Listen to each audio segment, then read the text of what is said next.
Hello and welcome. This is Monday and it's time for the marketplace. On the program today, we're going to analyze almost every business activity that went on here in Ghana and also across the continent of Africa. We'll be looking at the market numbers and all here. We're going to look at also the trends and all the investment, how they impact on your businesses here in Ghana.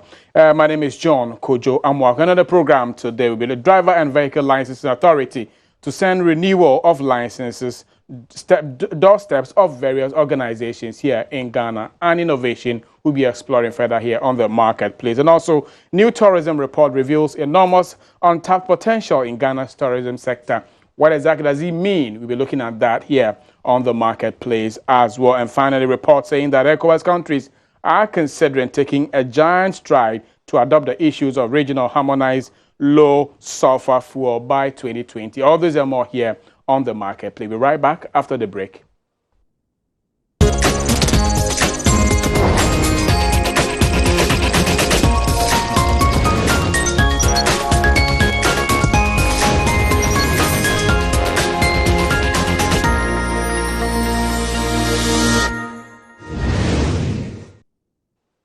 You're welcome back. In our first story, how about renewing your driver's license at your office instead of the premises of the Driver and Vehicle Licenses Authority, DVLA? Well, this is expected to happen as from next month as the authority moves to reduce the inconvenience individuals go through in getting their licenses renewed.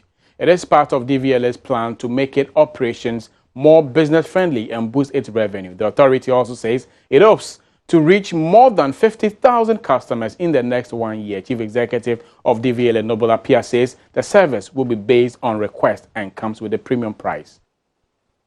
We've gotten 2 vans with all the equipment in them. Then, for instance, if we take Parliament, there's no reason for parliamentarians all the way to come. So once we agree that on Mondays we'll be there, so anyone who has this to renew their license will come. So it's like send the services to the people. So if, for instance, a business organization, let's just say Joy FM has about maybe 50 drivers who want to renew their licenses, if we make the appeal, you come there. Something I want to really promote. We think that, first of all, it's an elevated services. You pay a little bit more, but the important is to be at your doorsteps and we'll come to a service and provide there. And that will also ensure that it's genuine. We don't have to go. You don't have to go through any middle person to come around and get our services. We'll rather come to you, and the process will be short and also to be a genuine process. I spoke to a guy who said he spent over 1,000 cities, but I did the whole thing to get about 200, less than 200 cities. We go to series of people, and because we have made the switch, so if we went to them, it would make shorter, easier, and also cost effective.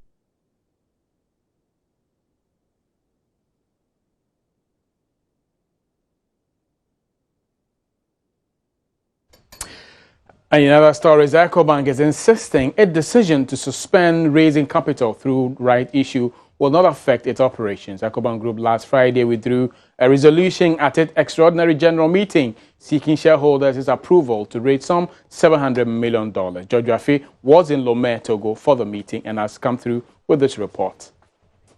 According to EcoBank Transnational Incorporated, the holding company for all the EcoBank subsidiaries across Africa and other markets, it decided to step down the resolution even before it formally started the extraordinary general meeting in Togo, Lomé. According to the group, it decided to do this because market conditions are not good for them to go ahead and raise the $700 million, which it was hoping to use to recapitalize its subsidiaries, especially the one in Nigeria, and carry out some other activity. However, the decision to suspend the capital raising led to speculations that the bank could suffer greatly because of this. But Group Chief Executive Ade Ayemi says this shouldn't be seen as a problem at all. There is no need for investors to worry. There is no cause for alarm. We're managing this business in a prudent manner. We will hold appropriate capital. We don't want to hold capital that is just sitting in the vault that is not deployed. Some institutional investors that Joy Business engaged at the meeting maintained that they would have voted against the proposal if it was tabled by the board because of fears that it will lead to the dilution of their shares. For many, the meeting of EcoBank Transnational Incorporated could be described as interesting, as the board came under some heavy criticisms over the group's financial performance for last year. The bank last year saw its profits decline substantially to $66 million compared to $300 and $38 million in 2014. But the bank maintains that strategies being put in place to turn around its fortunes are working, as its revenue and profits have picked up for the first quarter of this year. Now, from banking, let's do some stories on tourism. And Ghana's tourism industry is said to have enormous potential that's not been fully utilized.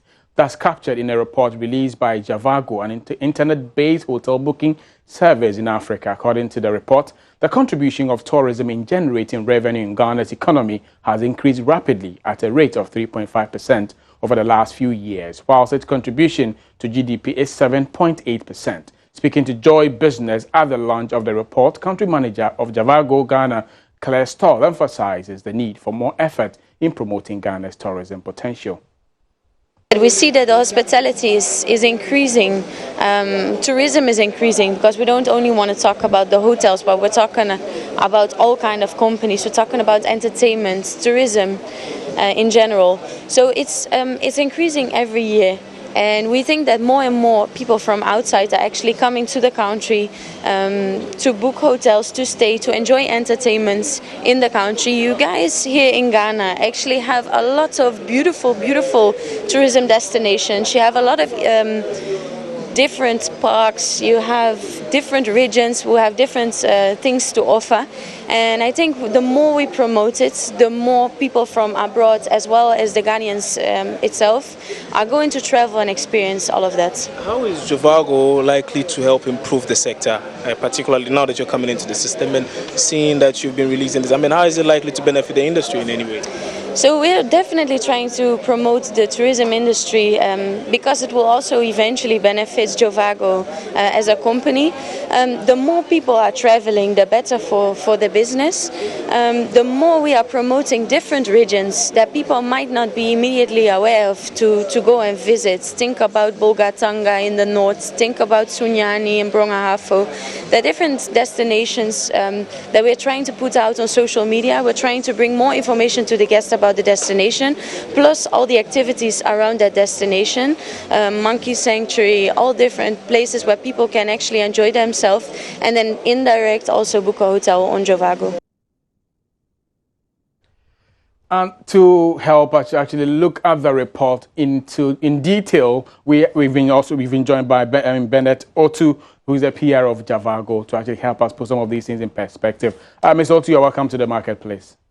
Thank you very much, sir. Can you briefly share with us what is in the report? Okay.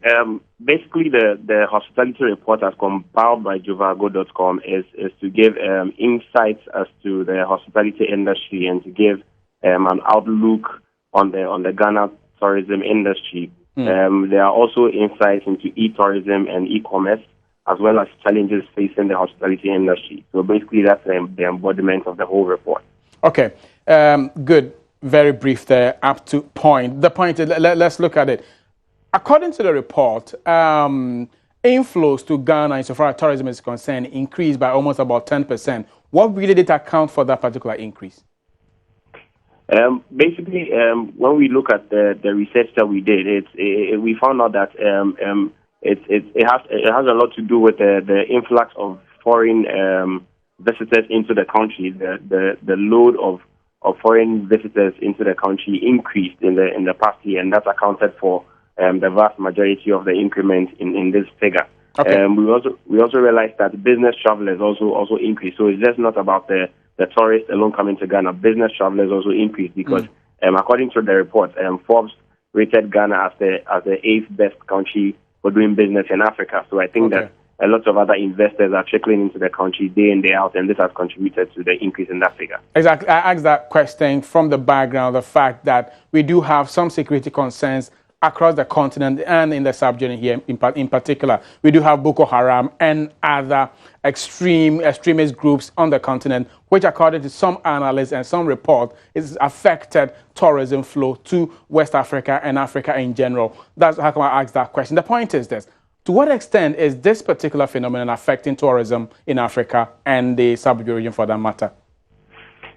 Okay, if you look critically at tourism and terrorism, you find out that it has an adverse effect on it, because if people are not feeling comfortable to travel, or they're not feeling at ease to travel because of security concerns, then it boils down to causing a negative effect on the tourism sector. Because if you look at this, people are not feeling free to travel. You understand? It's a major concern all over the world when people are not traveling for the right reasons. People actually want to travel to Ghana because they've heard a lot about the country, the history, the heritage, the rich culture that we have, and the kind of resources that we have in Ghana. A lot of investors want to come and tap into this industry, but they're not at ease because there are a lot of security concerns and health concerns, and that is actually causing major issues when it comes to tourism and hospitality in Ghana. However,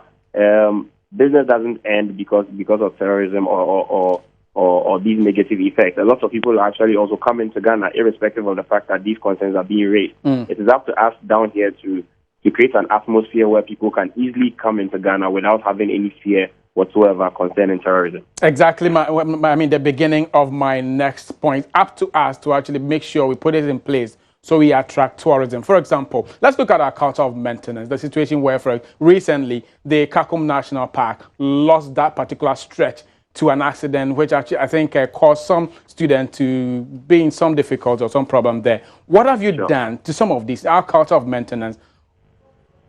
Okay, so if you look critically at the report that we came up with, one of the key challenges that we highlighted in the report has to do with infrastructure improvement.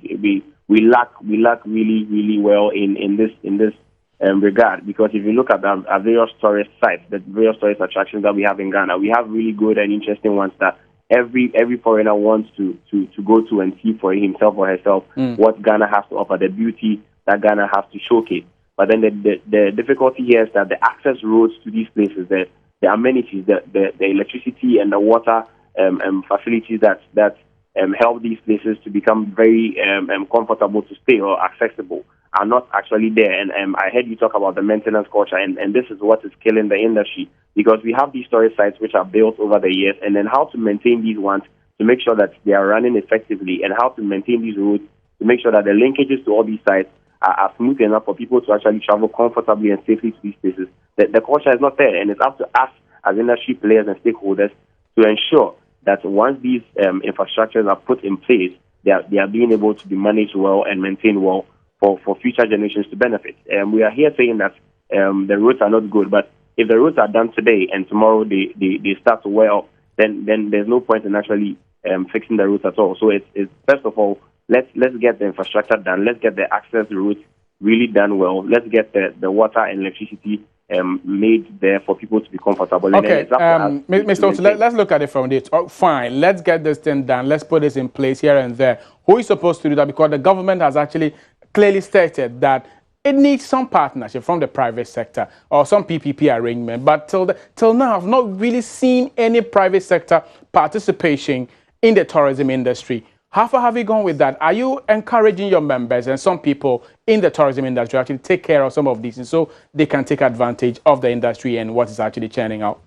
Yeah, exactly. And one of the issues that we also raised is the limited understanding of the tourism industry. It's true that the government has raised concerns, but a lot of people do not actually know that these challenges do exist. You understand? People know that, yes, the industry is facing a lot of challenges, but to the specific challenges that the industry is facing, they do not know. So how do private sector stakeholders and key players come on board when they do not actually know the various sectors or the areas that need improvement? You understand? So the bodies in charge of these things are basically the government of Ghana, the Ministry of Tourism, and the Ghana Tourism Authority. They are the ones in charge of this. It's up to stakeholders like us, the hotel booking websites, the tourist sites, the various players in the private sector who are actually involved in this process, the stakeholders in this industry. It's up to us to bring these things to light and to contribute in our own small way, because you understand that in as much as we want to do a lot, we are sometimes restricted by the policies and the implementations of the government. All right. Okay, Mr. Otu, finally, maybe in 30 seconds, if you can help me do this. There's been instances where these calls are made and nothing is actually done. Your report suggests that there are a lot of untapped potential in the tourism industry. Can you take us through some of them? Yeah, exactly. The reports raise concerns as to the fact that only tourist sites are being noted when we talk about the tourism industry. People actually concentrate on the few tourist sites that we have, but actually there are a lot of untapped resources that we have in the tourism industry. Let's look at restaurants, for instance. It's a key role when somebody wants to come to Ghana to be able to feel okay and comfortable in the country. The person has to have access to good food to eat. Restaurants, car rentals, all those things, hotels, all those things contribute to the tourism industry, and those are sectors that are really, really untapped in this country. Okay. I urge everybody to move into these areas to make sure that the industry goes well. Okay, we thank you very much, and that was Bennett Otu there, who is a PRO of Javago, actually getting us some perspective in that particular report, suggesting that a lot of untapped areas in the tourism industry. Thank you very much, Mr. Otu, for your time. And now moving on here on the marketplace. Some players in the automobile industry are pressing for policies targeted at improving local content in the sector. The executive director of Toyota Ghana, Eric Darko, outlined some of the parameters crucial for more investment in the automobile industry. He spoke to Joy Business at the launch of Toyota's new generation Fortuner. Local capacity in automobile manufacturing has been a major challenge to many developing countries. Here in Ghana, there have been calls on automobile companies to even consider assembling their vehicles here in Ghana, rather than importing already manufactured ones into the country. Speaking at the launch of Toyota's new generation Fortuner, the CEO of the Association of Ghana Industries, Seth Chum Akwabua, charged Toyota Ghana to consider manufacturing parts in Ghana to promote local content participation. I will always urge Toyota Ghana to also start looking at areas where we can also have further local content in whatever we do. For instance, are there some parts of the vehicle that we can explore and get local companies to produce? Even if it will not be part of the new vehicle that has come, as the vehicles are wearing out and we are changing parts, and there's some of the parts that we can produce here. And I think that as we collaborate with other automobile industries or companies in the country, we should be able to achieve something like this in the course of time. The executive director of Toyota Ghana, Eric Darko, in response told Joy Business, government policies geared towards improving power supply and skills development are critical in driving this agenda. The issue of local content is something that is going to be beneficial to every person in Ghana. As long as we're able to have some level of local content, at least people are going to be employed. Job creation is something that we need. And we're also going to gain in terms of inflows of foreign currency into the country. But of course, before you go in for local content, so many things are considered. This is not the first time of hearing about local content, and this is also not the first time that we are discussing it with our partners. It is just that so many things have to be taken into consideration. For instance, how cheap is our electricity consumption? You know, production goes with electricity. Apart from the cost of electricity, how reliable? You look at skill level of the country. You look at vehicle clearing systems in the country. So there are so many things that, let me say, the manufacturer is also considering. The new Toyota Fortuner has been tailored to meet global trends and changing customer demands.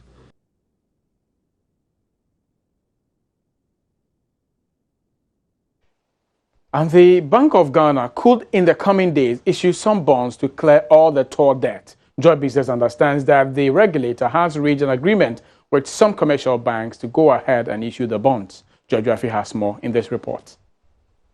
Sources say the agreement was reached after some extensive engagement with the commercial banks. According to persons close to the deal, the current toll debt could be put at around 1 billion Ghana cedis. Even though the Bank of Ghana could issue the bond very soon, according to banks the Joy Business have spoken to, it is however not clear for now whether it will be separate from the current bonds that government is issuing, or it could be a 3-year, 5-year, or a 10-year bond. If the Bank of Ghana is able to issue the bond, let's just say next week, it could go a long way to improve the financial position of these banks that toll owes. This could lead to an improved credit to businesses and even interest paid on funds borrowed being lowered. Some analysts say if the move actually works, it could result in the clearing of the toll debt, which has been around for more than 5 years. A development that resulted in levying of some taxes on petroleum products to clear the debt, which actually led to prices going up at the pumps. And now time for your investment and how they are faring here in Ghana and across the continent. We're starting from South Africa, where the FTSE JSE All-Share Index recorded some appreciation of 650.39 points as the year-on-year moved to 1.90%. And Nigeria's All-Share Index also increased almost about 4 months high to 575.82 points as the year-on-year also improved from 1.92 to 2.11% per annum. And let's look at Egypt's AGX Top 30 Index, which recorded some depreciation of 82.37 points, but the year-on-year appreciated drastically to almost about 4.74%. Now, the Moroccan's All-Share Index also recorded an appreciation of 11.57 to be closing around 1.19% year-on-year. Now, Kenya's Nairobi All-Share Index recorded some marginal appreciation of 0.15 points, but the year-on-year still remains 1.19% per annum.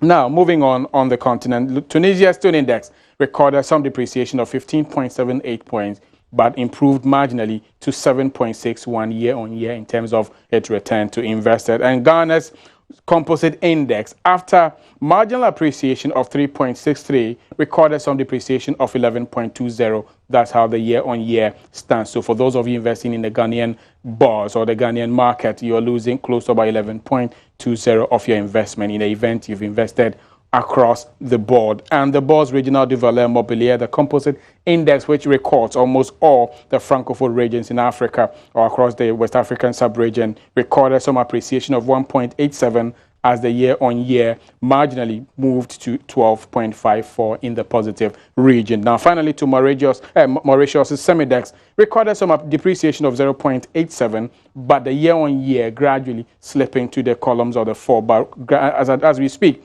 it's recording 3.64% per annum. Now, moving on to Ghana and how it did impact on the activity on the continent. Total volume of 26,288 was recorded last Friday as against 42,631 as against the day before last Friday.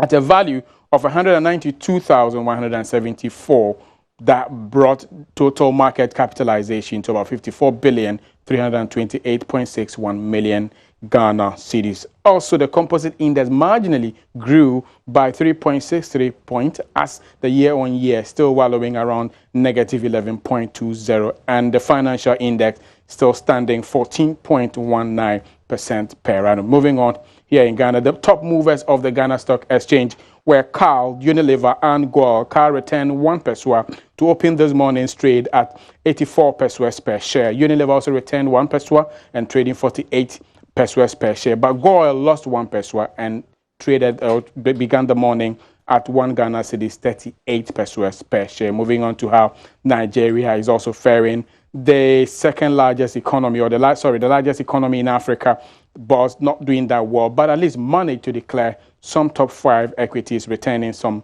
standard performance of their investors. Total led the pack. Guinness followed next. Wando, Diamond Bank, and Unity Bank recording 2 Naira 82 kobos and also 95 kobos. Wando 62, Diamond Bank 6, and Unity Bank 4 respectively, to make the top 5 position of the top gainers of the Nigerian bourse. Now, the top 5 of the losers of the Nigerian bourse include Livestock, AfriPrudential, Transcorp, Tiger Brand, and Skybank, all recording 1 kobo, 2, 3, and 4 respectively. Now, moving on here on the marketplace, let's look at how the 3 major commodities of Ghanaian interest is concerned, looking at crude oil, gold, and cocoa. As we speak, crude oil is trading around $50.10 after gaining some 93 cents per barrel, and gold, after losing $19.12, is currently trading at 1,127.42 cents per ounce. And finally, after gaining $39, cocoa is currently trading at 3,105 per ton. Now, finally, let's look at how the Ghana cedi fared against the major or top 4-5 major trading currencies. And the US dollar gained some value against the cedi. In other words, the cedi lost to the US dollar, it lost to the British pound, lost to the euro, lost to the Chinese yuan, and also did lose to the CFA franc. So that's how exactly. So for today, at the interbank market, $1 will cost you 3 Ghana cedis 90 pesos. 1 British pound will cost you 5 Ghana cedis 57 pesos. 1 euro will cost you 4 Ghana cedis 38, and 1 Chinese yuan will cost you 59 pesos. So that's exactly how the markets look like here in Ghana and across the continent. My name is John Kojo Amuako. You can stay interactive here on the marketplace. Our Twitter handle is simply Joy Business GH, and on Facebook it's Joy Business. For more business stories, you can log on to myjoyonline.com. Have a very good afternoon.